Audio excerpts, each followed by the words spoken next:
Dans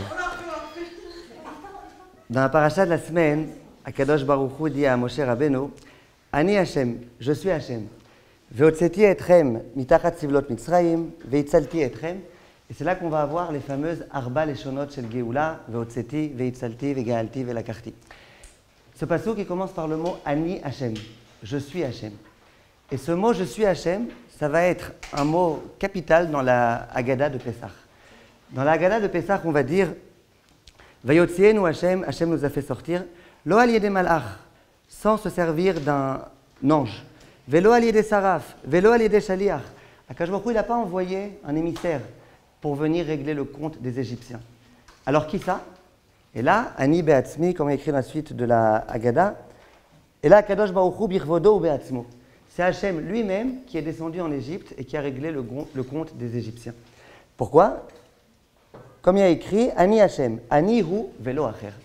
Donc ce fameux mot-là, Ani Hachem, de là, Chachamim vont déduire que alors qu'il aurait très bien pu, Akadosh Baruch Hu, envoyer tout type de soldats, tout type d'envoyés, d'émissaires, non. Il a préféré de lui-même s'occuper du problème.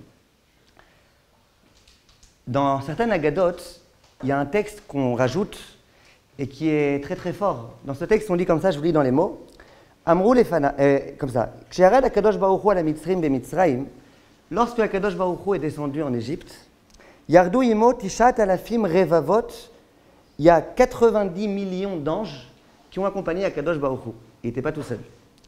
Mehem malaché esh, il y avait des anges, c'était des anges de feu, littéralement. Ou mehem malaché barad, il y avait des anges de grêle. Retet, chalchala, veretet, vechalchala, ochezet, les mishéureotam. Il suffisait à peine de voir ces anges-là pour être déjà complètement en panique. Pourquoi? Ils étaient super angoissants. Donc, il y a Akadosh Baruch Hu. Akadosh Baruch Hu, on sait combien c'est angoissant. 90 millions d'anges. Et à ce moment-là, écoutez bien, Amrou les fanav, les anges se sont dressés à Hachem et lui ont dit, Ribono shel olam, maître de l'univers, Va'alo meler basar vadam, kshu yored le milchama. Quand en général, il y a un roi qui part au combat. Sarah va vadav makifim birvodo. En général, le roi, ce n'est pas lui qui est le premier, ce n'est pas lui qui est au front. Tout autour du roi, il y a tous ses gardes du corps, tous ses soldats, etc., etc. Ve'ata, melech malcham lachim akadosh baruch hu, dayan alenu. Toi, akadosh baruch hu, tu es le dayan, tu es le maître de l'univers. Nered venasei mahem milchama. On va aller nous-mêmes et on va te préserver à toi, akadosh baruch hu, tout ce labeur en quelque sorte de partir au combat. Donc les anges comprennent que ça ne se fait pas tellement qu'Akadosh Baruch Hu aille lui-même. Et ils disent, on va aller nous-mêmes. Ça va, nous on est assez puissants pour pouvoir s'occuper du problème. Amar lahem, Hachem leur a dit, En dati mitkareret atshani ered, ani beatzmi. Je ne me calmerai pas, je ne serai pas serein tant que ce ne sera pas moi-même qui irai. Ani birvodi, ani bigdulati, ani bigdushati, ani Hachem, ani hu velo acher. C'est moi dans ma grandeur, moi dans ma gloire, c'est moi Akadosh Baruch Hu et personne d'autre. La question qui a préoccupé nos sages, c'est de savoir pourquoi Akadosh Baruch Hu a tenu tellement lui-même à s'occuper de ce règlement de compte. Pourquoi? A priori, les anges, ils ont raison. Il y avait des anges qui étaient capables de s'occuper du problème. Pourquoi c'était la peine qu'Akadosh Baruch Hu aille lui-même? La question, elle est bonne? Ouais. Qu'est-ce que vous en pensez? Hein? Pourquoi pas Akadosh Baruch Hu lui-même? Alors on dit au nom du Harizal une réponse qui est très jolie, presque j'allais dire rigolote, mais c'est le Harizal qui le dit. Et le Harizal, on sait avec quel sérieux il faut étudier ses propos. Le Harizal, il dit que l'Égypte, elle était tellement matérielle que si jamais un malach était descendu, eh ben, il se serait immédiatement transformé en iPhone. iPhone, c'est moi qui dis, c'est pas le Harizal. Baruch Hashem, il ne connaissait pas ça, je ne sais pas s'il aurait pu devenir le Harizal s'il vivait dans une autre génération. Mais en tous les cas, c'était un endroit tellement matériel que même un ange, s'il était descendu, il serait devenu un morceau de matière et immédiatement, donc, il n'aurait pas pu accomplir sa mission d'ange. C'est pour ça qu'Akadosh Baruch Hu a dit non, même un ange, on ne peut pas. Le seul qui va pouvoir aller et mener la mission jusqu'au bout, c'est moi, Akadosh Baruch Hu. Voilà ce que Chachamim enseigne. Maintenant, j'aimerais essayer d'aller un petit peu plus loin et essayer de proposer une autre réponse. Et vous allez voir combien elle va nous aider, Bezrat Hashem, dans notre vie. Il y a écrit dans la Torah, au moment où Akadosh Baruch Hu va descendre pour tuer les premiers-nés égyptiens et pour bien évidemment protéger les premiers-nés juifs, des Bnei Israël, à ce moment-là, il est écrit dans le Pasuk, Vayhi bachatzi alayla, donc voilà au milieu de la nuit, Ve Hashem ika. Et Hashem a frappé. Pourquoi on dit et Hashem a frappé? Vous êtes d'accord que le Pasuk, il aurait été très bien s'il y avait écrit à la moitié de la nuit, Hashem a frappé. Pourquoi c'est la peine de dire et Hashem a frappé? Vient Rashi Akadosh et il dit sur place des mots très clairs et des mots qu'il faut bien écouter. Attachez vos ceintures. Rashi il dit comme ça. Kol makom sheneemar va Hashem. À chaque fois qu'il est écrit et Hashem ou Bet Dino. Ça veut dire que c'est Hashem accompagné de son Bet Din. C'est-à-dire que dans le ciel, il y a un tribunal céleste et Akadosh Baruch Hu lui-même, eh ben, il demande conseil aux Dayanim qui se trouvent en haut. Chez Avav, la Shantosefet ou Kemo, Ploni ou Ploni. Le Vav, ça vient dire et. S'il y a écrit et Hachem, ça veut dire que c'était quelqu'un d'autre et Hachem.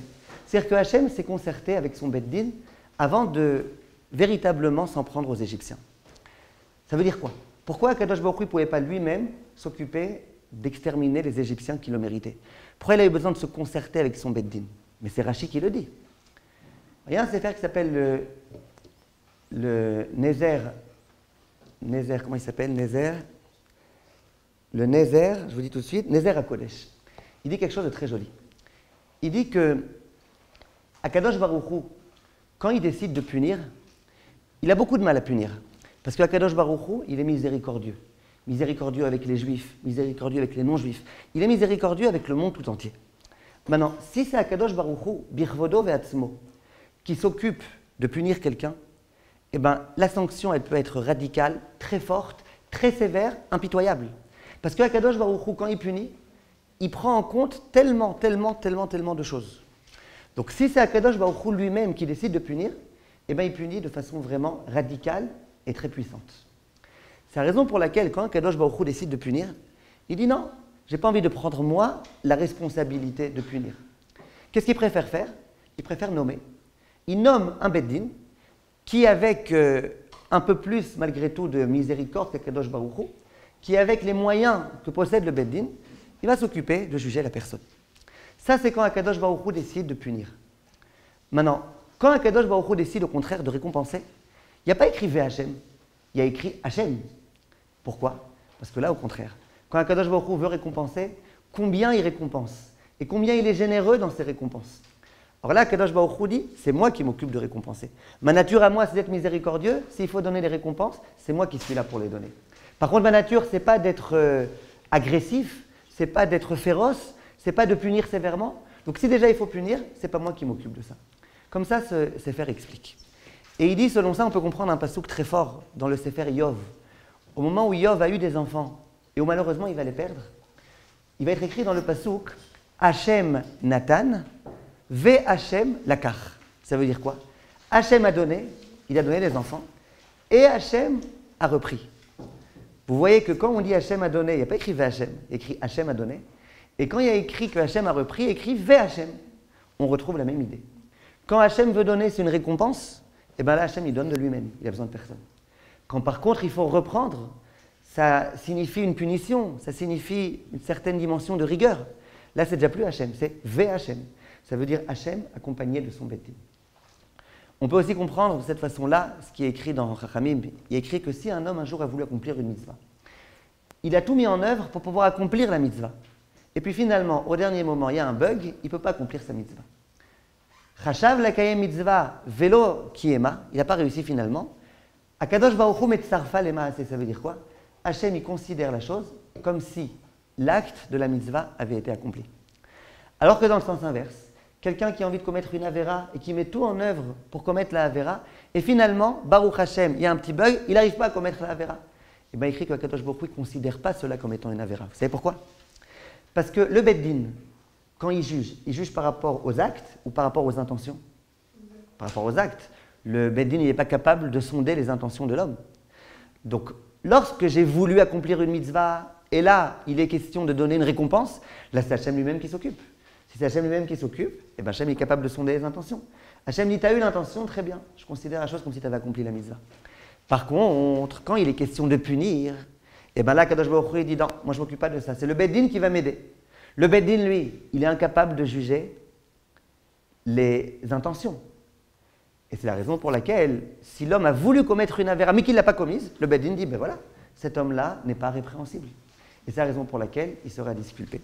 Voilà de quelle façon Chachamim explique cette chose-là. Ça veut dire une chose. Ça veut dire que lorsque Akadosh Baruch Hu nous juge, et lorsqu'on veut qu'il nous juge favorablement, eh ben, on aimerait bien que ce soit Hachem qui s'occupe de nous. Sans personne d'autre, sans ange et sans malach, sans saraf, sans rien du tout. On aimerait bien que ce soit Akadosh Baruch Hu, Birvodo ou Ve'atzmo, qui s'occupe de nous. Maintenant, j'aimerais rajouter encore un petit étage à ce raisonnement.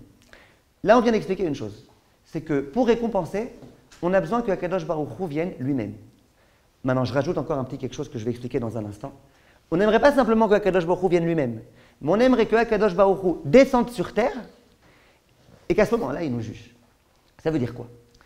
Au moment où, dans la paracha de Kitavo, les Bnei Israël vont s'acquitter de la mitzvah, des Trumot et des Maasrot, de donner les dîmes au Kohen et au Lévi, et à la veuve et à l'orphelin et aux pauvres.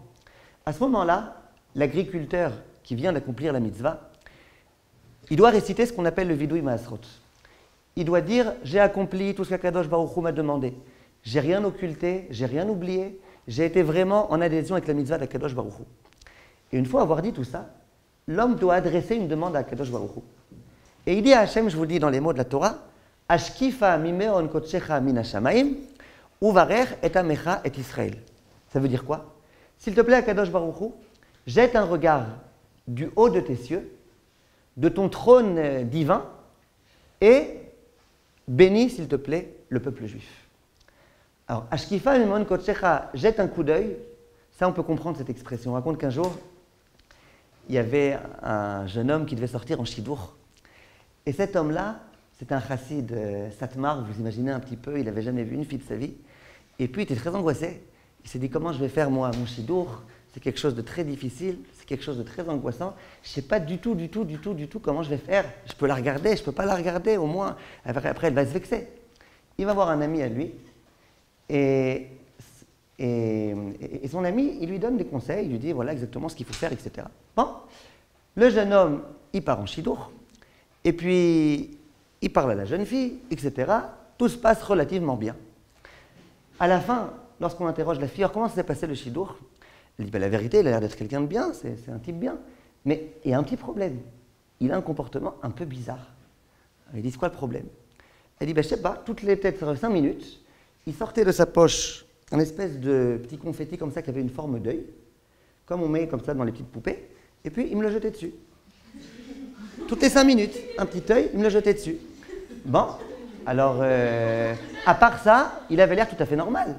Alors, je ne sais pas, je n'ai pas très bien compris. Alors, Chatranit, elle dit, bon, je vais lui parler. Elle appelle le jeune homme, elle lui dit, bon, Baruch Hashem, elle a eu bonne impression, la fille, mais elle n'a pas compris. Il paraît que toutes les quelques minutes, vous preniez un petit œil de votre poche et que vous lui jetiez dessus. Il dit, bah oui, c'est ce qu'on m'a dit de faire. Il dit, c'est pas vrai. Il dit, oui, j'ai été voir mon ami. Je lui ai dit, comment ça se passe les shidouchim? Il m'a dit, regarde, faut pas me regarder la fille. Mais de temps en temps, tu jettes un petit coup d'œil. D'accord? Alors, j'ai jeté un petit coup d'œil. En tous les cas, Ashkifa mimeon kotsecha, jette un coup d'œil du haut des cieux. Je peux comprendre le coup d'œil. Mais ce que je comprends, et pour la caméra, faites beaucoup de rire. Non, regardez, je peux comprendre l'expression Ashkifa mimeon kotsecha. Jette un coup d'œil du haut du ciel, je peux comprendre. Mais ce que je ne comprends pas, par contre, c'est autre chose. Pourquoi on dit à Hachem, juge-nous du haut des cieux? Vous connaissez cette expression souvent? Juge-nous du haut des cieux. Pourquoi du haut des cieux? Qu'est-ce qu'il y a? Qu'est-ce qu'il y a de particulier dans le du haut des cieux? Vient le Rav Shem Ishmuel et il dit une idée fantastique, écoutez bien. Il dit, quand un Kadosh Baruch Hu vient nous juger, Kaviachol, il y a 2 façons de pouvoir juger l'homme. Il peut nous juger d'en haut, il peut nous juger d'en bas. Ça veut dire quoi? On vient voir Akadosh Baruch Hu et on lui dit, Akadosh Baruch Hu, s'il te plaît, ne nous juge pas du haut de tes cieux. D'une façon générale, c'est comme ça qu'on dit à Akadosh Baruch Hu. Pourquoi? Écoutez bien, écoutez s'il vous plaît, écoutez bien. Pourquoi? Akadosh Baruch Hu, il se trouve en haut dans les cieux, un endroit qui est tellement spirituel. Il y a tous les anges qui sont en haut en train de le louer, en train de lui rendre hommage. Les cieux, c'est un endroit qui est complètement désincarné. Et Akadosh Baruch Hu se trouve à cet endroit-là. Imaginez un instant que Akadosh Baruch Hu, du haut des cieux, il commence à nous juger. Donc il prend la caméra, il la dirige vers la terre, il fait un très grand zoom avec son télescope pour voir comment on se comporte. Mais il risque de se dire, mais ils sont fous ceux-là. Mais qu'est-ce qu'ils font? Toute la journée dans la matérialité, manger, boire, dormir, manger, machin. Mais ils ont un problème ces gens-là. Si Akadosh Baruch Hu nous juge du haut des cieux, eh bien malheureusement, on risque de ne pas s'en sortir. Qu'est-ce qu'on vient dire à Akadosh Baruch Hu d'une façon générale? On dit à Hachem, je t'en supplie Akadosh Baruch Hu, descends sur terre. Comprends où est-ce qu'on se trouve. Comprends que nous, on n'est pas dans les cieux en haut. Enfin, il y en a qui sont un peu dans les nuages, mais en général, on n'est pas dans les cieux, on est sur terre. Et regarde comment c'est difficile sur terre de se comporter. Toi, Kadosh Baruch Hu, du haut des cieux, tu dis, mais pourquoi ils sont dans la matérialité? Descends sur terre. Regarde comment la matérialité ici, elle est aspirante. Regarde comment elle est tentante. Et puis tu verras que c'est extrêmement difficile. Si Béhémet, Akadosh Baruch Hu descend sur terre, et qui comprend dans quelle situation on se trouve, comment c'est difficile dans cette situation de pouvoir bien s'en sortir, alors à ce moment-là, Akadosh Baruch Hu, il pourra bien nous juger. Mais si jamais il nous regarde du haut des cieux, on n'a aucune chance. Donc d'une façon générale, on demande à Akadosh Baruch Hu qu'il vienne, qu'il descende sur terre, qu'il voit où est-ce qu'on se trouve, qu'il comprenne un petit peu notre difficulté à rester des bons juifs, et là qu'il nous juge. Dit le Rav, il y a une exception. C'est quoi? C'est la mitzvah de Tzedaka. La mitzvah de Trumot et de Maasrot qu'on donne aux Kohen et qu'on donne aux Lévi et qu'on donne aux pauvres et à la veuve et à l'orphelin, ça c'est une exception à la règle. Pourquoi? En général, quand on vient accomplir une mitzvah, ce qui est extrêmement important dans l'accomplissement de la mitzvah, ce n'est pas tant l'acte qu'on accomplit, mais c'est beaucoup aussi l'intention qu'on investit dans l'acte. Ça veut dire quoi? Quand on met des téphilines, par exemple, pourquoi Akadosh Baruch Hu tient tellement à ce qu'on mette des téphilines? Pourquoi? Pour avoir un boîtier noir ici, ça change quoi si on a un boîtier ou si on n'en a pas? Ça ne sert à rien. Les lanières, il y a des gens qui pensent que les lanières, c'est pour s'étouffer. C'est pas vrai. À quoi ça sert d'avoir des lanières? À quoi ça sert d'avoir des tefilines? Vous savez à quoi ça sert? Ça sert à se rapprocher d'Akadosh Baruch Hu. Hachem nous dit que c'est de cette façon-là qu'on se rapproche de lui. Donc on met les tefilines pour se rapprocher d'Akadosh Baruch Hu. Si quelqu'un se dit, moi, j'y crois pas aux tefilines. Moi, je prends les tefilines, je les mets aux toilettes. Moi, ça ne m'intéresse pas les tefilines. Et puis je mets des tefilines, non pas noires, mais je mets des tefilines jaunes. Vous connaissez l'histoire des tefilines?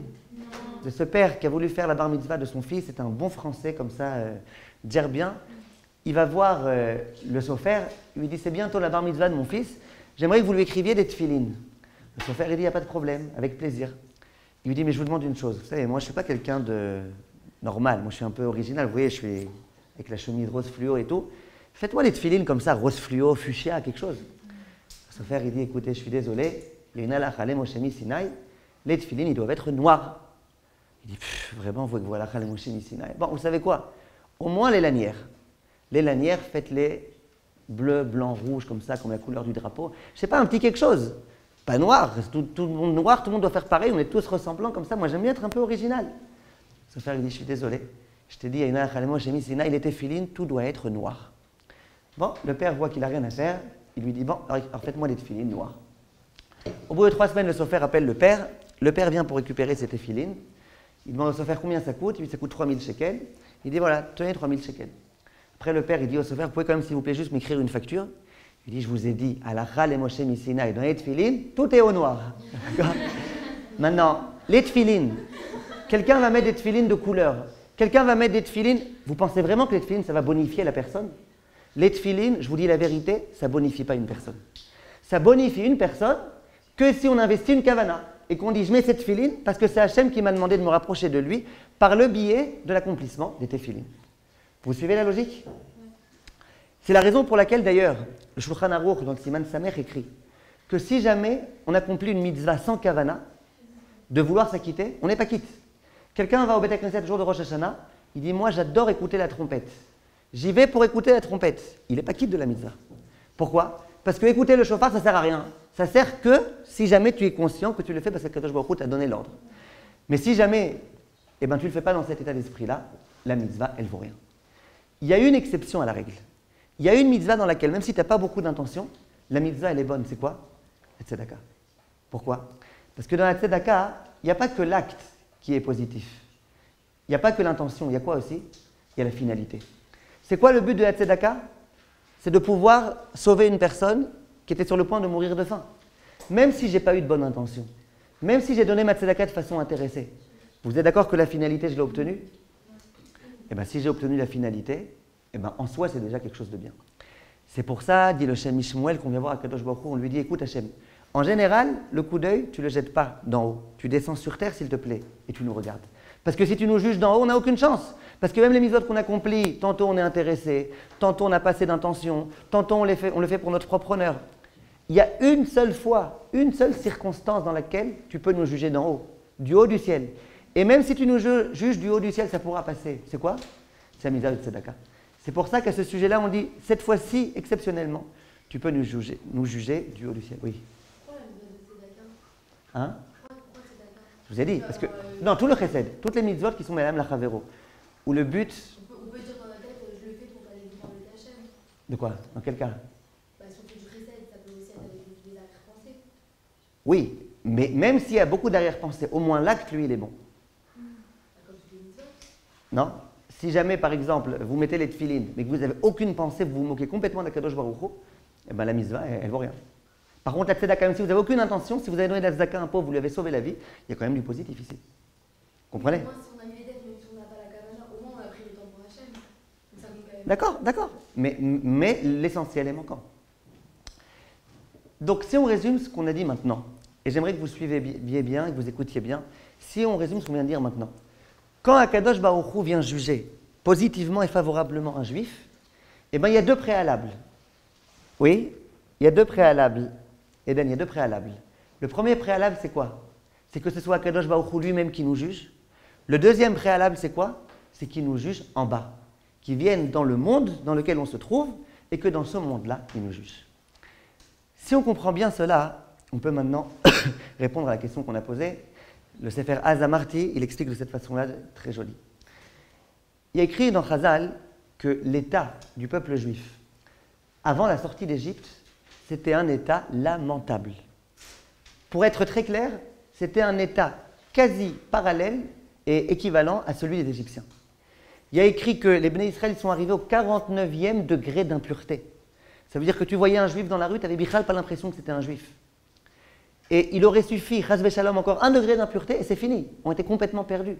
On aurait complètement tout perdu, toute espérance. Ça veut dire que l'état du peuple juif à ce moment-là, c'était un état lamentable.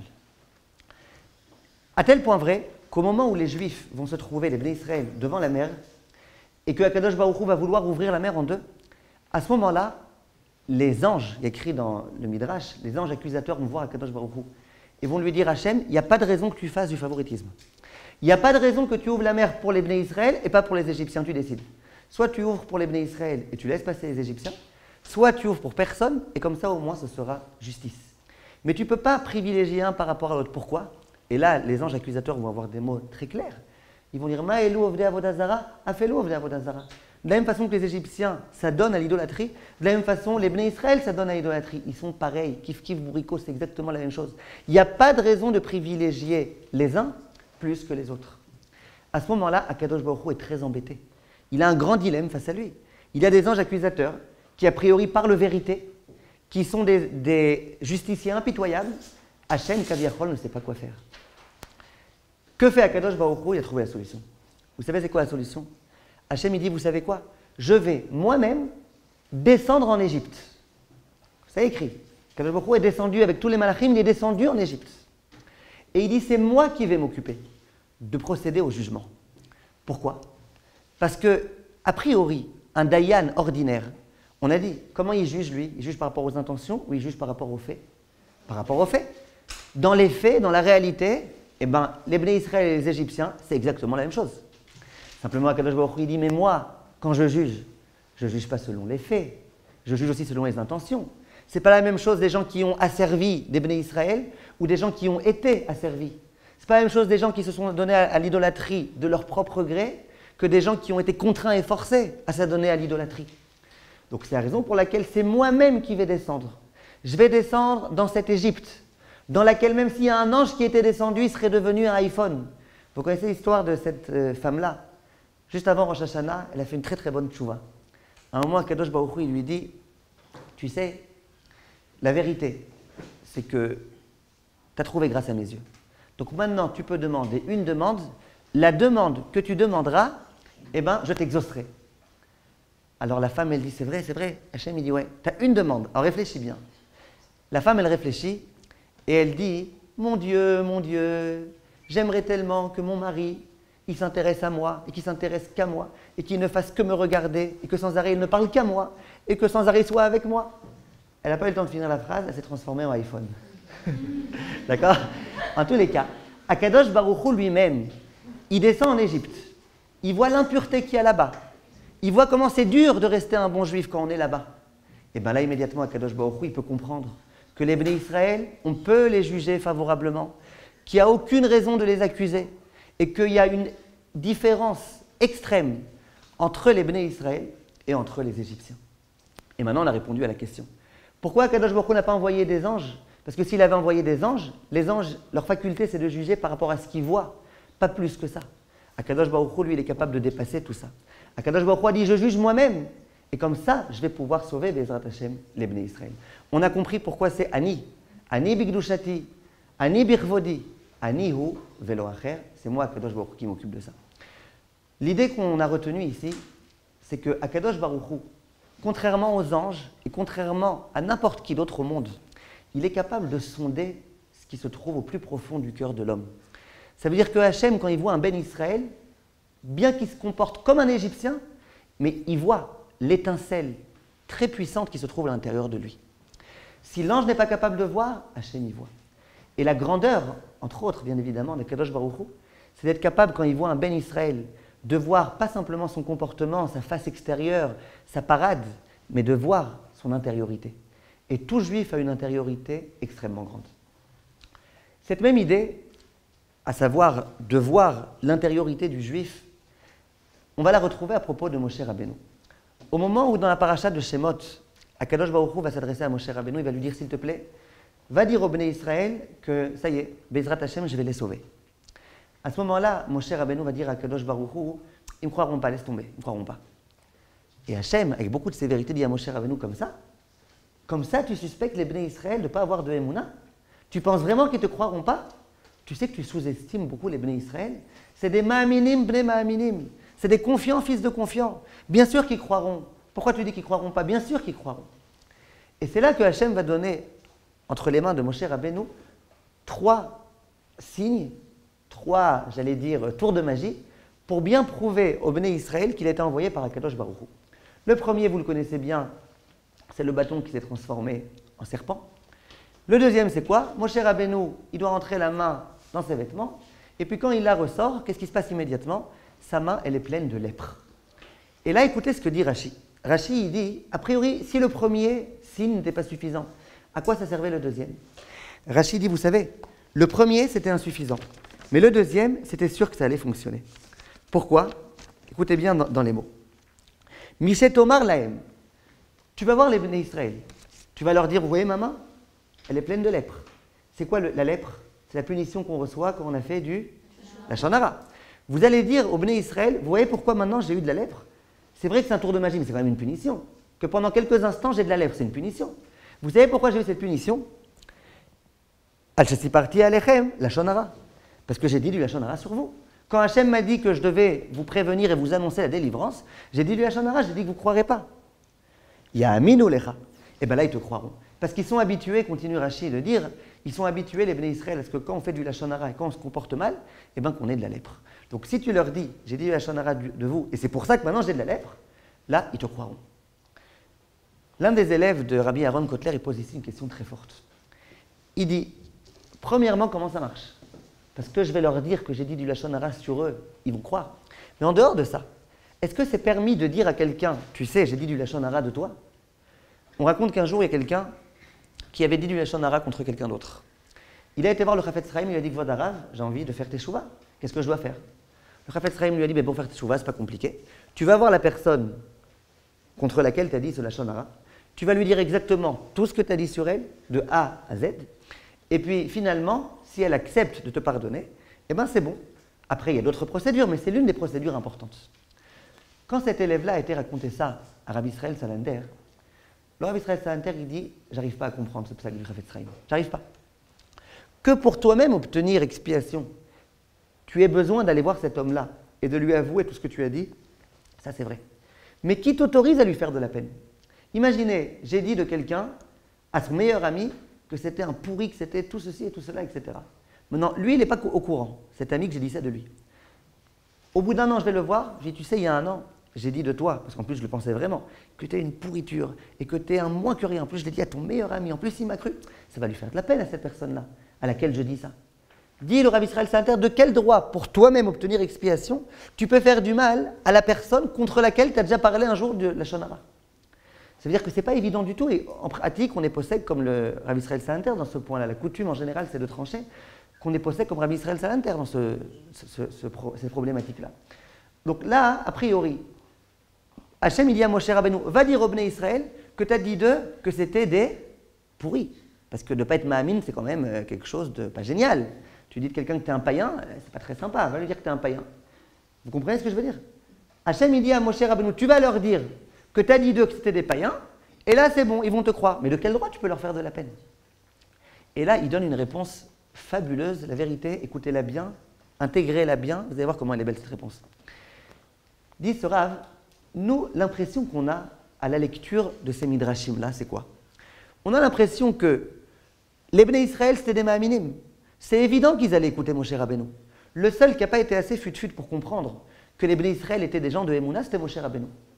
C'est ça l'impression qu'on a. On a l'impression que si jamais tu allais voir un juif, à ce moment-là, que tu lui disais, dis-moi, si je dis à tes copains que Hachem va nous libérer, ils nous croiront ou pas? Qui m'auraient dit, bien sûr, on est des Mahaminim. C'est ça l'impression qu'on a. Et donc, du coup, on ne comprend pas du tout Moshe Rabbeinu. Moshe Rabbeinu, qui était un homme tellement grand, c'est le seul à ne pas avoir été capable de bien juger, de bien estimer la Emouna de ses contemporains. Dit le Rav, mais ce n'est pas vrai du tout. Si jamais Moshe Rabbeinu a dit, ils ne me croiront pas, c'est que c'était vraiment leur niveau. C'est-à-dire que c'est sûr que si Moshe Rabbeinu avait été les voir et leur avait dit, je vais vous sortir d'Égypte, ils n'auraient pas cru. Si tu avais été voir un juif à ce moment-là, tu lui avais dit, est-ce que tu es capable de croire que peut-être qu'aujourd'hui on va pouvoir sortir d'Égypte? Il te dirait, ma pitom, on est tellement désespérés, il n'y a plus aucune chance. Non, c'est comme ça, qu'est-ce qu'Akadosh Baruch Hu reproche à Moshe Rabbeinu? Akadosh Baruch Hu dit à Moshe Rabbeinu, eux-mêmes ils n'y croient pas en leur émouna. Toi-même tu n'y crois pas, c'est ton erreur. Si tu savais c'est quoi un juif, si tu savais qu'un Ben Israël c'est un Mahamin Ben Mahaminim, si tu savais qu'au plus profond de lui-même il a une étincelle qu'il faut juste attiser, mais qui est encore présente, que parfois l'homme a lui-même oublié, mais qui existe, eh bien jamais tu m'aurais dit ils ne me croiront pas, parce qu'ils te croiront. La question c'est comment il faut leur parler. Quel discours il faut leur tenir? Comment percer leur cœur? Comment conquérir leur sensibilité? Mais sache, le Ben Israël, ce n'est pas ce que tu penses. C'est vrai qu'extérieurement, l'impression qu'ils donnent, c'est qu'ils sont complètement écartés de la Emouna. Mais au plus profond d'eux-mêmes, ils ont. Et Akadosh Baruch Hu va reprocher à Moshe Rabbeinu, pourquoi tu as sous-estimé les Ben Israël? Dit le Rav, maintenant on peut comprendre. Imaginez qu'ils aillent voir, que Moshe Rabbeinu aille voir les Ben Israël. Et il leur dit, regardez, vous-même, vous n'y croyez même plus à votre émouna. Vous-même, vous pensez que vous n'avez plus aucune émouna. Il dit, ben, je vais vous raconter une chose. J'ai été voir Akadosh Baruch Hu, et je leur ai dit que, bon, vous n'avez plus un grand degré de émouna. Eux, qu'est-ce qu'ils vont dire à Moshe Rabbeinu? Ben, t'as raison, c'est vrai, on n'a plus d'émouna. Et vous savez ce qu'il a dit à Akadosh Baruch Hu? Il a dit que c'est du lachon hara ce que j'ai dit de vous. C'est pas vrai, bien sûr que vous avez de la émouna. Regardez ma main. Regardez ma main, maintenant j'ai de la lèpre parce que j'ai osé dire de vous que vous n'avez pas de émouna, que vous-même vous croyez que vous n'avez pas d'émouna. Quand ils vont voir qu'il y a de la lèpre sur la main de Moshe Rabbeinu, ils vont comprendre que même Akadosh Baruch Hu, il y croit en leur niveau, en leur degré de émouna. Et bien à ce moment-là, c'est ça qui va leur donner de la force. Et je peux vous promettre que quand on vient voir le peuple juif et qu'on lui dit, tu sais, tu es quelqu'un de grand, tu es quelqu'un qui a de la émouna, qu'on est capable comme ça de lui redonner confiance, et bien c'est leur meilleure façon pour qu'il croit. Donc en fait, Moshe Rabbeinu, il leur a pas fait de peine du tout quand il leur a dit, j'ai osé dire de vous que vous n'aviez pas de émouna, parce qu'eux-mêmes, ils savaient qu'ils n'avaient pas de émouna. Simplement, au contraire, il leur a rajouté, ce que vous pensez que vous n'avez pas de émouna, c'est faux. Vous voyez bien, Kadosh Baruch Hu, il sait que vous avez de la émouna. Donc ce qui a été reproché à Moshe Rabbeinu, c'est de ne pas avoir été capable, quand il voit un Ben Israël, de voir l'étincelle qui se trouve au plus profond de lui. Est-ce que Akadosh Baruch Hu attend? Attendez, si on comprend ça, on peut répondre à une autre question. Le Siftei Chachamim me pose une question très forte. Comment ça s'est passé? Écoutez bien. Akadosh Baruch Hu, il a été voir Moshe Rabbeinu, il lui a dit, vas-y, mets ta main. Moshe Rabbeinu, il met sa main, il la ressort, il dit, tu vois, il y a de la lèpre. Maintenant, tu iras montrer ça aux Bnei Israël et ils te croiront. Vous suivez? Qu'est-ce que tu diras aux Bnei Israël? Pourquoi ma main elle est pleine de lèpre? Parce que j'ai fait la Lachon hara. Combien de fois il a fait du Lachon hara? Une fois ou deux fois? Une fois. Donc la première fois où il a mis sa main, et Akadosh Baruch Hu lui dit sors ta main, et qu'il a déjà eu de la lèpre, eh bien il a déjà reçu sa punition pour avoir dit du Lachon Hara. Pourquoi il avait besoin une deuxième fois de refaire? Si vraiment c'est à cause du Lachon Hara qu'il doit recevoir la punition d'avoir de la lèpre, il aurait dû recevoir qu'une fois. La réponse, elle est claire. La réponse est qu'il ne fallait pas qu'il reçoive simplement une punition. Il fallait que cette punition, elle puisse redonner confiance aux gens. Si on résume ce qu'on vient de dire maintenant, tout juif, aussi paumé qu'il puisse le paraître, extérieurement habillé n'importe comment, tout juif, il a à l'intérieur de lui une étincelle extrêmement puissante, qui est une étincelle de judaïsme et qu'il faut être capable d'attiser, qu'il faut être capable d'éveiller en lui. Parfois, elle est presque éteinte, mais elle est encore existante. Akadosh Baruch Hu, quand il voit un juif de cette dimension-là, qui est un petit peu semblable aux juifs égyptiens de l'époque, Hachem, il ne voit pas toute la saleté. Hachem, il voit le plus profond du cœur. Lui, il est différent de l'autre. Et ce qu'il reproche à Moshe Rabbeinu, c'est toi aussi, tu aurais dû regarder comme ça. Et à nous, ce qui nous est demandé, et je vous demande de vous concentrer, c'est que nous aussi, quand on regarde les autres, qu'on soit capable de les regarder de cette façon-là. Quand vous voyez parfois des gens qui ont fait teshuva, vous voyez où ils étaient il y a 5 ans et où ils sont au jour d'aujourd'hui. Eh bien, vous comprenez bien la force qu'il y a dans tout un chacun. Maintenant, on a l'impression que c'est que les Baalei Teshuva. Non, tous les chilonim que vous voyez dans la rue, potentiellement, ça pourrait être des tzadikim comme vous et comme moi. Simplement quoi? Il faut être capable de venir, de s'intéresser à eux et d'essayer d'éveiller cette étincelle qui est en eux. Il y a une histoire qui s'est produite en France il y a quelques années. Un homme qui, au jour d'aujourd'hui, est extrêmement religieux, pour ne pas dire ce qu'ils aiment bien dire dans les médias, ultra, etc. Et un jour, cet homme-là, il a raconté la chose suivante. Il dit, je vais vous raconter comment j'ai fait teshuva. J'étais, il y a de cela, je ne me rappelle plus exactement, 15 ans, un anti-religieux. Mais quand je vous dis anti, j'étais vraiment l'emblème de l'anti-religieux. Il y a un jour, je me suis retrouvé un Shabbat à la synagogue. Alors bien évidemment, vous allez me demander comment un anti-religieux se trouve à la synagogue. Eh bien, mon père est décédé. C'était mon obligation, mon devoir malgré tout de faire un petit quelque chose en son honneur. Mon père, c'était un homme religieux. J'étais à la synagogue pour essayer de faire le Kaddish. Je ne sais pas ce qui m'a pris, mais après la tfila, il y avait une Seuda Shlichit qui était organisée, c'était un Shabbat. Visiblement, j'aimais bien les crackers avec le thon, donc je me suis assis. Et puis, je ne sais pas ce qui s'est passé, ce Shabbat-là, il y avait un Admor d'Eretz Israël qui était de passage. Je ne sais pas comment ça se fait, on m'a assis à côté de ce Admor. Je n'ai pas compris. Moi qui suis rasé en haut, en bas, partout, lui avec sa très longue barbe, je n'ai pas compris. Il dit, mais vous imaginez pas le pire. C'est que quand il y avait les chants, Ka'er Sof Noam Shabes, le Rebbe, qu'est-ce qu'il a fait? Il a passé son temps à mettre son bras sur mon épaule. Et puis comme ça, il chantait Ka'er Sof. Et puis de temps en temps, il me regardait, il me faisait un sourire. Je ne comprenais pas quel rapport entre lui et moi. Il dit, eh bien c'est ça qui a déclenché en moi l'envie de faire teshuva. Et j'ai fait teshuva, et aujourd'hui, regardez, je suis bientôt à un demi-admor. A priori, on entend cette histoire, on se dit, mais il est complètement barjot, le bonhomme. Il a été capable de transformer toute sa vie parce qu'il y a un vieux barbu qui a posé son bras sur son épaule. Il n'a pas un problème, le bonhomme. Mais en fait, c'est pas ça. Cet homme-là, il avait cette étincelle qui était à l'intérieur de lui. Le seul problème, c'était quoi? Elle était en train de s'éteindre. Quand il y a eu un homme vénérable qui lui a dit, tu sais, si je pensais que tu étais un rachat, jamais je me serais même assis à côté de toi. Si tu es à côté de moi, que je mets mon bras sur toi, que je te regarde avec sourire, c'est que je pense que tu es un tzaddik. Quel tzaddik? Avec 10 boules d'oreilles un peu partout, quel tzaddik? Mais oui, parce que ce Admor, il a regardé l'étincelle qui était en lui. Moi, je pense que tu es un tzaddik. Et bien, quand tu viens voir une personne de ce genre-là, et que tu lui dis, moi, j'y crois à ta tzidkout, moi, je crois que tu es quelqu'un d'important, moi, je crois que tu vas pouvoir réussir, et bien, c'est la meilleure façon pour donner envie aux gens de pouvoir avancer et pour leur donner envie de pouvoir progresser de façon exceptionnelle. Notre devoir à nous, en tant que juifs, tout d'abord, pour nous-mêmes, en tant que parents qu'on sera plus tard, Bezrat Hashem, en tant qu'éducateurs, eh ben, c'est de savoir ce point-là. Il faut donner confiance à nos élèves, il faut donner confiance à nos enfants, et il faut retrouver la confiance qu'on a nous-mêmes. Au lieu de regarder sans arrêt les aspects négatifs qui sont les nôtres, qui sont ceux de nos enfants et ceux de nos élèves, être capable de percer un petit peu et de voir l'aspect positif. Un jour, il y a eu dans une école en Israël un directeur qui était dans une classe. Il avait oublié quelque chose dans son bureau dont il avait absolument besoin. C'est la période dans laquelle il y avait les bacs blancs, ou je ne sais pas exactement quel type d'examen. Et le directeur, il était très embêté. Parce que sur son bureau, il y avait tous les énoncés de toutes les classes, de toutes les matières, et il était à l'autre bout de l'école. Il avait besoin que quelqu'un aille lui chercher quelque chose dans son bureau. Il ne savait pas quoi faire. Dans la classe dans laquelle il était, il a choisi le meilleur élève. Il lui a dit, regarde, écoute-moi bien, j'ai besoin que tu ailles chercher dans mon bureau tel objet. Je te donne les clés. Mais on sache une chose, sur mon bureau sont posées toutes les copies des énoncés, des bacs blancs, etc., etc. Sache une chose, je t'interdis de regarder quoi que ce soit. Sache aussi une chose, c'est que si jamais tu regardes, eh ben, je n'aurai pas autre choix que de te renvoyer de l'école. L'élève dit, d'accord, ça va, c'est pas peine d'insister. L'élève va dans le bureau, il va chercher l'objet, il regarde toutes les copies, comme c'était le meilleur élève, il avait une super bonne mémoire, il a tout retenu, il a été raconté à ses amis, voilà c'est quoi les questions, regardez les sujets à étudier, c'est quoi les sujets à ne pas étudier. Bref, très rapidement, la nouvelle a couru dans l'école qu'il y avait eu une triche, et le directeur était complètement désarçonné. Il avait bien pris l'élève le meilleur de la classe. Il lui avait bien prévenu, attention, si tu triches, je te renvoie. Comment c'est possible qu'il ait triché? Il s'est rendu voir, il était voir un grand éducateur, un grand pédagogue. Il lui a dit, je ne sais pas ce qui se passe, j'arrive pas à comprendre. Qu'est-ce que je fais avec cet élève? Je lui ai promis que je le renverrai, qu'est-ce que je fais? Le pédagogue, il écoute, il lui dit, tu sais, tu es très très très mal pris. Mais tu t'es vraiment très mal pris.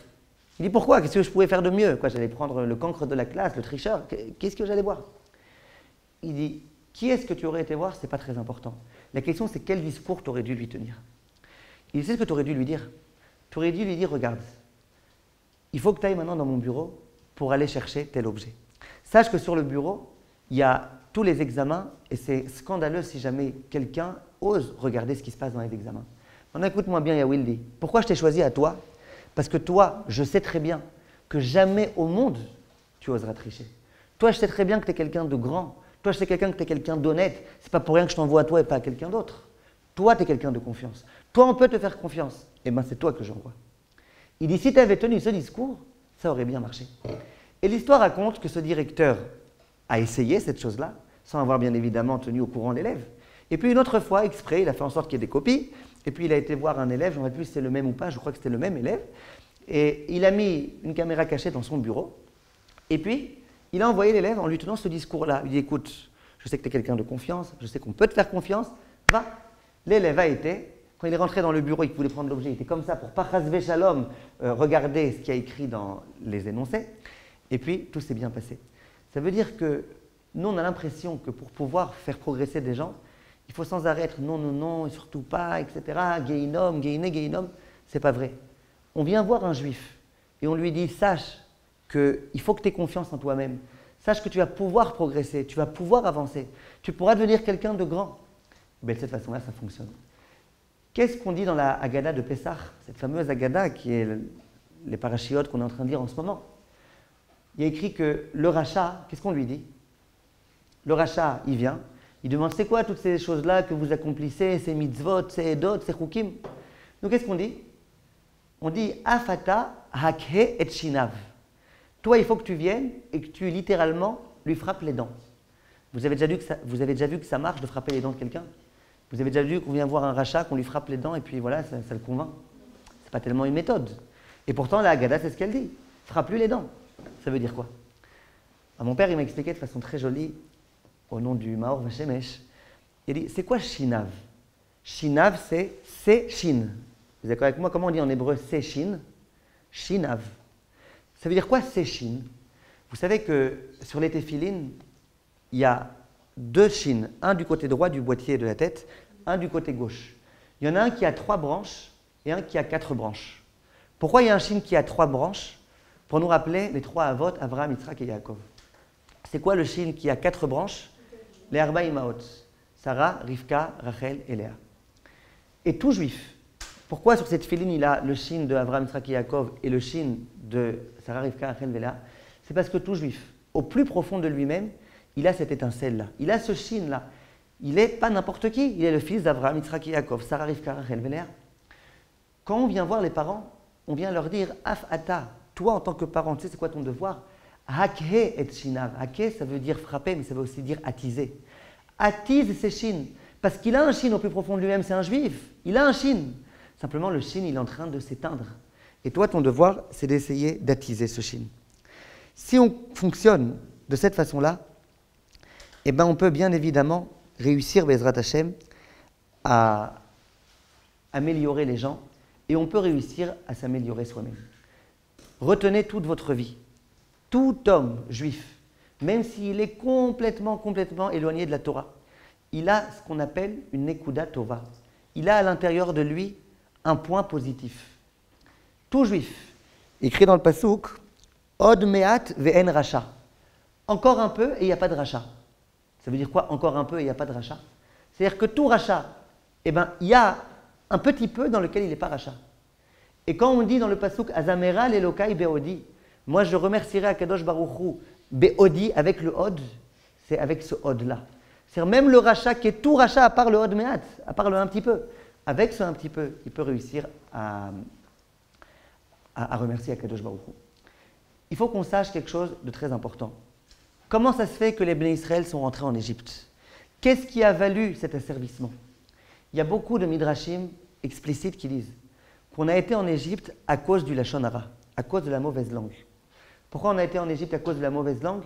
Eh bien, il y a écrit par exemple que Yosef, il a parlé du lachon hara contre ses frères, auprès de son père. Et Chazal dit à cause de ça, on est descendu en Égypte. Il y a écrit que lorsque Moshe Rabbeinu va tuer l'Égyptien, et que le lendemain, il va voir une scène, on va lui dire quoi? Tu veux le tuer lui comme tu as tué l'Égyptien? À ce moment-là, Moshe Rabbeinu va dire ah, Achen Noda Adavar. Maintenant, je comprends. Je comprends que quoi? Dit Chazal, Moshe Rabbeinu, il avait une question très forte. Comment est-ce possible que Akadosh Baruch Hu, qui est tellement miséricordieux, il ait pu punir tellement sévèrement le peuple juif? Il dit mais maintenant que je comprends qu'il y a des gens qui font du lachon hara et qui s'amusent à parler en mal, maintenant je peux comprendre pourquoi les Bnei Israël sont entrés en Égypte. Tout l'asservissement égyptien, il est provenu à cause du lachon hara. Comment on va sortir d'Égypte, Bezrat Hashem? Eh bien, de façon très simple.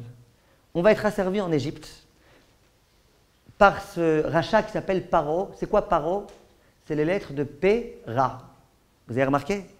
P, P, Ra, Rechaïn. P, Ra, c'est-à-dire c'est une bouche mauvaise.